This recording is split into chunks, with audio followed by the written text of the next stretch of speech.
So this is laying on the ground. It's out of the way. So that's how you would want it to be.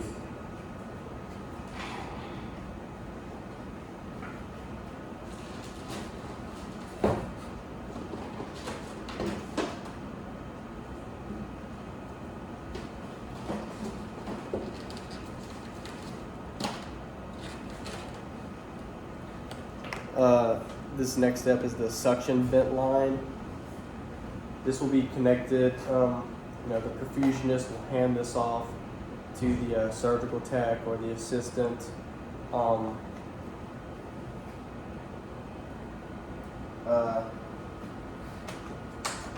Whenever they're about to begin cannulating.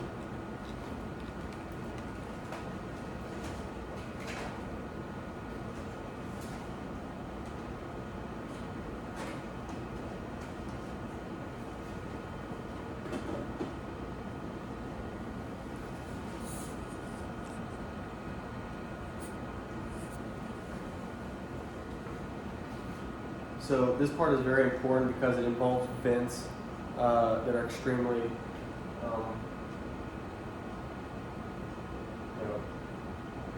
necessary to put in the correct order, which I mean everything is. However, this includes an air vent that is a very important vent here. So I like to hang the tubes facing away from the patient. So whenever you go to hand it to the scrub tech or the assistant, it'll be laying flat, just like this. And then there won't be any crossing over or anything for tubing.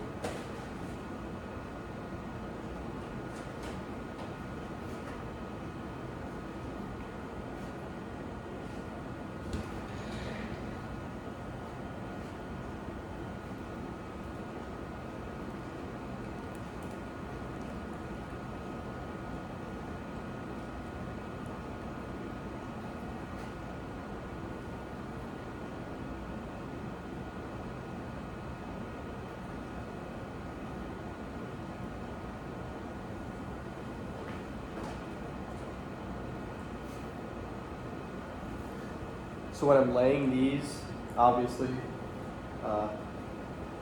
lay to get the memory out, so I'll stick it in like this. However, I like to go in the order of red, blue, white. You have red on the inside, and then white will be on the outermost side. White's the most important line, and it's also the closest vent in here. Or the closest rotary in here. So you want to make sure that it's the least obstructed. And I just like having, you can do it either way. Red can be on the outermost, white can be on the innermost. However, I feel white being the most important line to have it on the outside. So that's how I'll do it.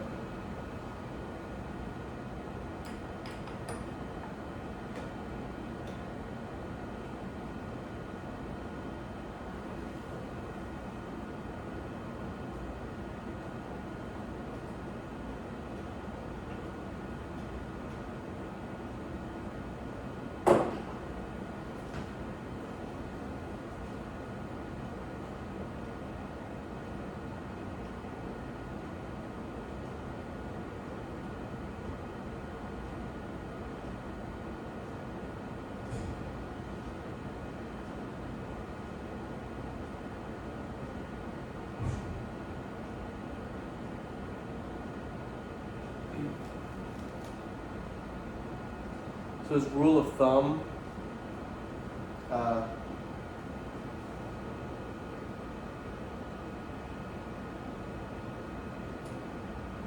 these will be pulling in a counterclockwise, or at least from this perspective.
So I was just double checking how the lines will be laid once they're handed off. They look good.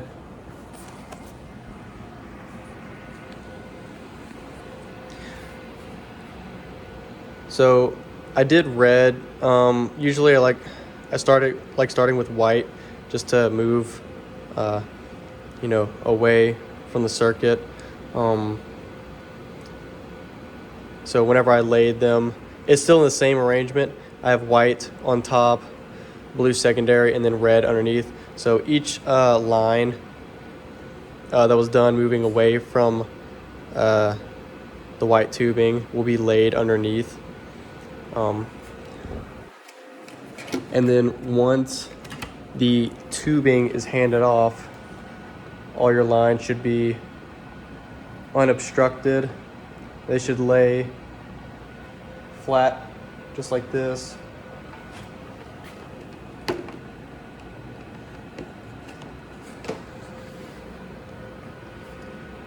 And then this is where I connected. So white on the outside, blue on the inside, red on the innermost side.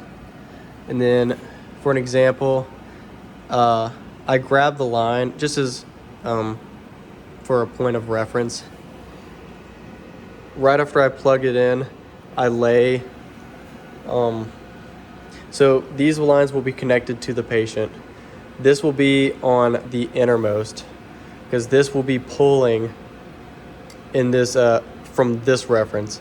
So it's from this side in this counterclockwise fashion.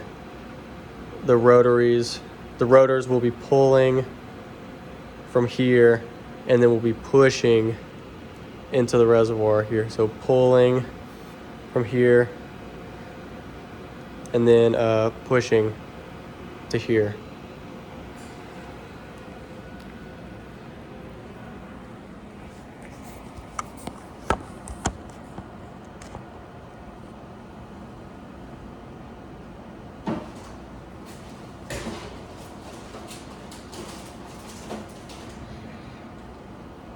I have an extra sterile cap, so I'm gonna go ahead and move the wrap tubing over here just so it's not obstructing anything.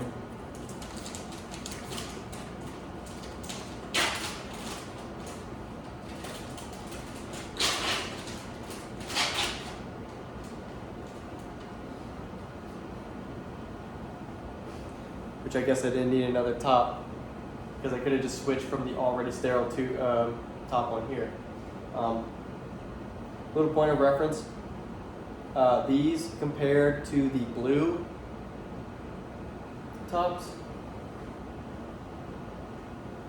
I don't have one, but these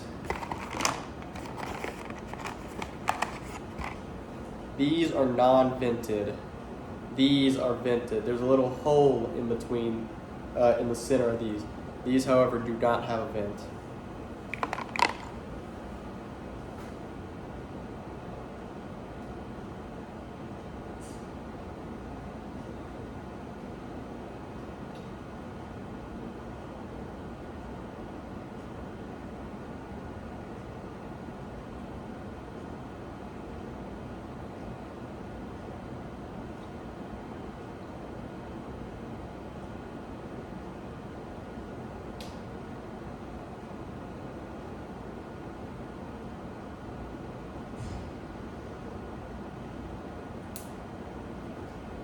So I just moved the wrap line, clamped it off,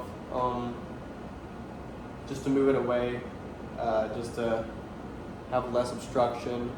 Try and keep your lines as straight as possible. So this concludes the circuit setup. Next will be the Cardioplegia setup, which is a bit more straightforward.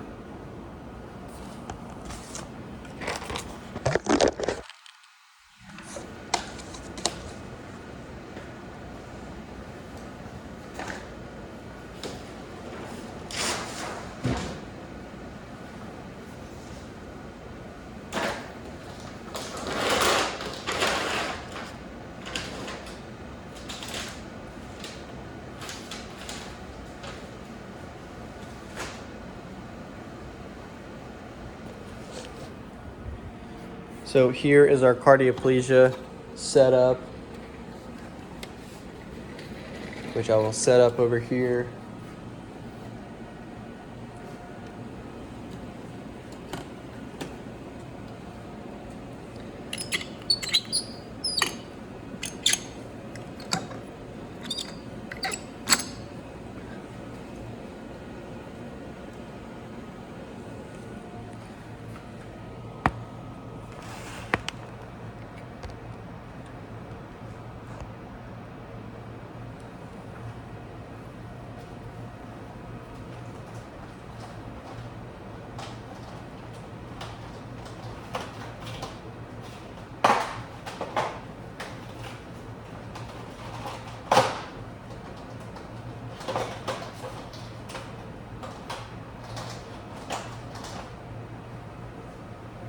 So I'll take these. These are the tubings for the additive and the arrest agent. It's like potassium, and then anything for an additive like magnesium or something. So we just set these aside to keep everything in order.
Just try to do a better angle so you can see closer.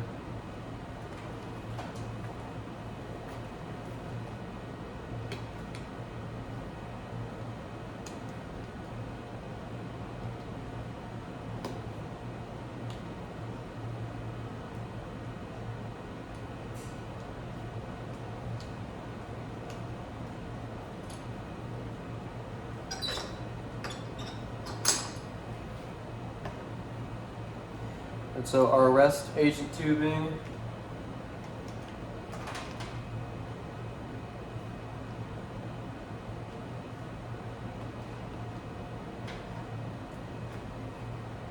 and then our additive tubing.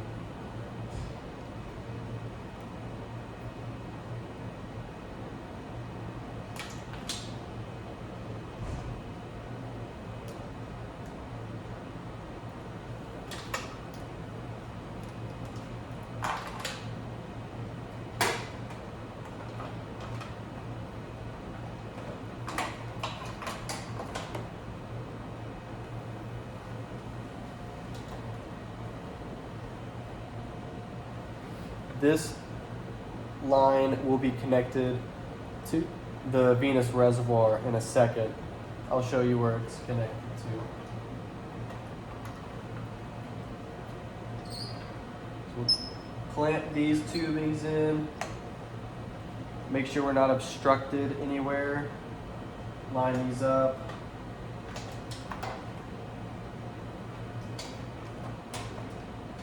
And it should close without a problem.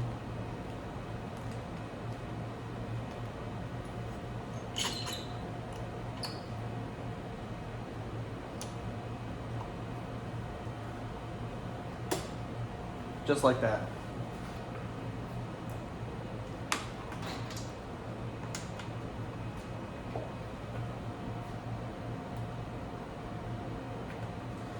So, This will be connected to our crystalloid solution, which will just be normal saline.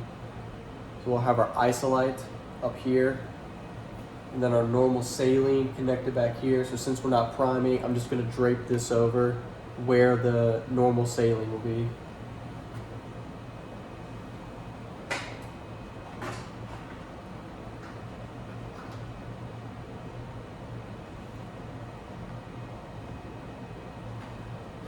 So when plugging these tubes into any form of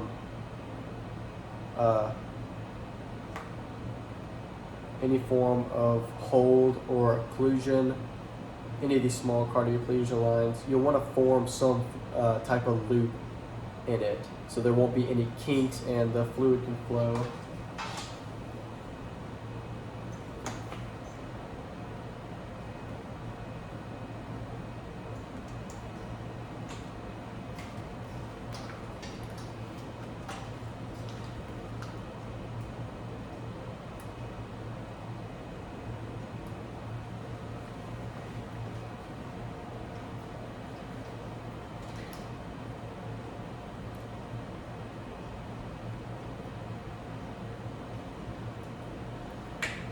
So for this main cardioplegia line, or for one of these lines, I'll be placing it into one of these little brackets, one of these piston-like holds that'll hold the tubing. I'm creating a loop before the hold and not after, just so there's a nice flow afterwards.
So those two lines I just connected. Here is the loop that I mentioned before I placed into this lock here. So this line will run down and connect right here. It'll drop right into the venous reservoir here. The other line coming out of this additive side will connect right at the base here, this line of the oxygenator. Also needs to be as close to the motor head as it can be. So that'll be placed right there.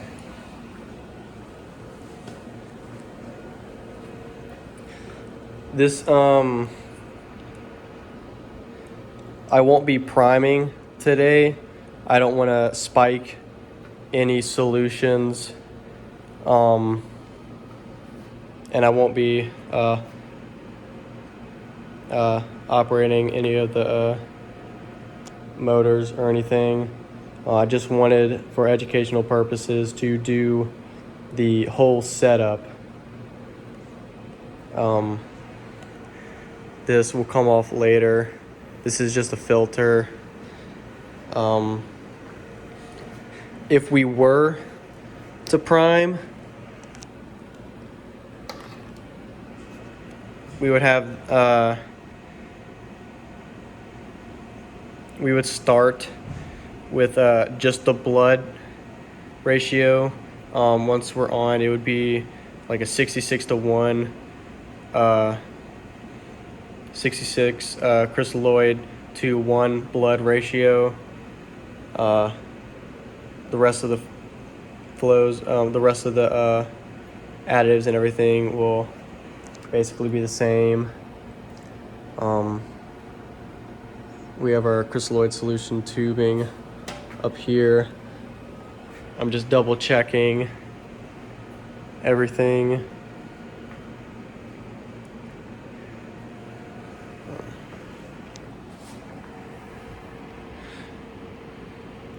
When priming, this needs to be inverted because there will be a tugging down in this when the venous reservoir is emptying. Also, this will need to be primed as well to give accurate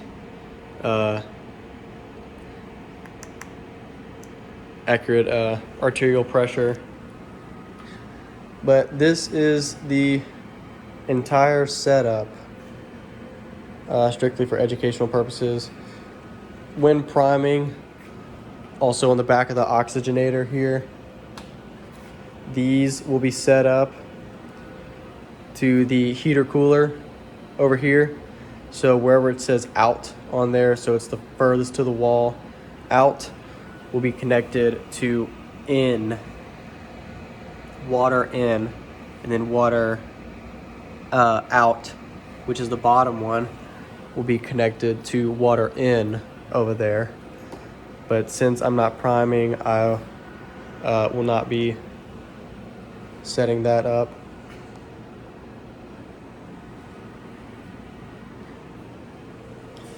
And I believe that's about it. The perfusionist will come in and look, double check to see if everything looks good. He'll give me any pointers that I may have. Again, this is just for education. This is just to help me study and be prepared more for the future. Once we've primed, this O2 can go like this where there's not any memory. I'm gonna go ahead and zip tie here,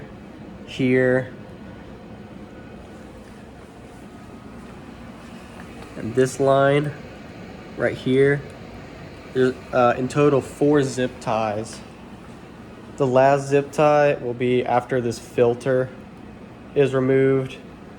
This will come and connect to here, and then that will be zip tied. So there's 4 zip ties. A lot of the tubing, as you can see here, already has zip ties on it, so we don't need to do that. We're clamped off everywhere. wrap line clamped off.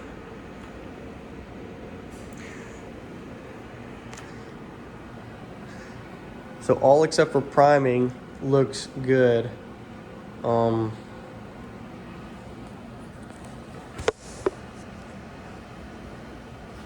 I think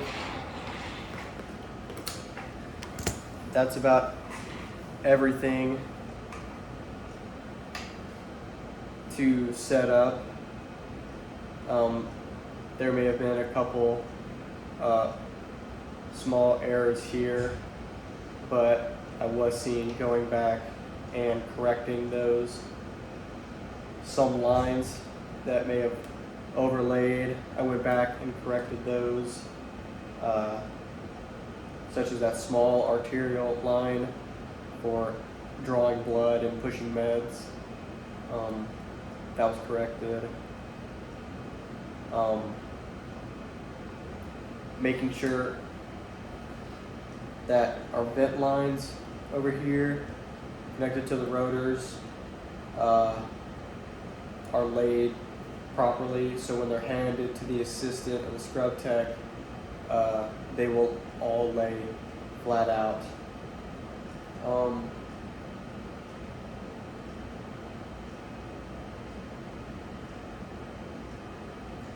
The perfusionist will come check my work and tell me if anything needs to be done.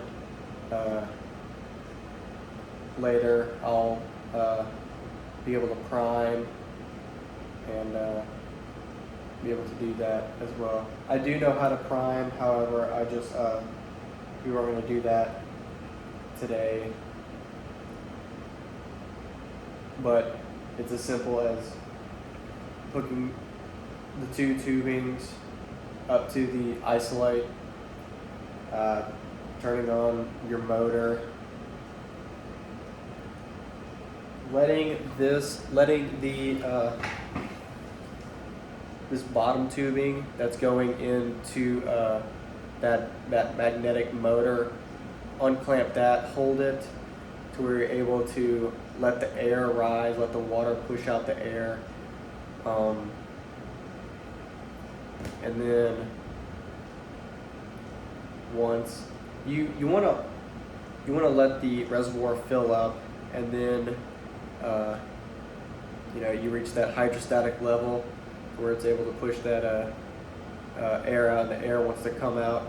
So right when the air comes out, drop it back down, connect it, and then turn those RPMs up to get any last air bubbles out. Any air bubbles is that's the worst thing that you can have when priming. So that is for priming, to make sure your circuit is set up correctly, to make sure to get out every single air bubble. So when the RPMs are going,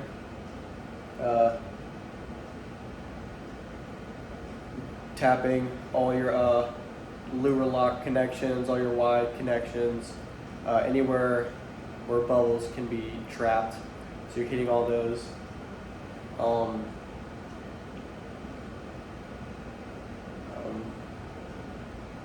I think that's about it for the setup.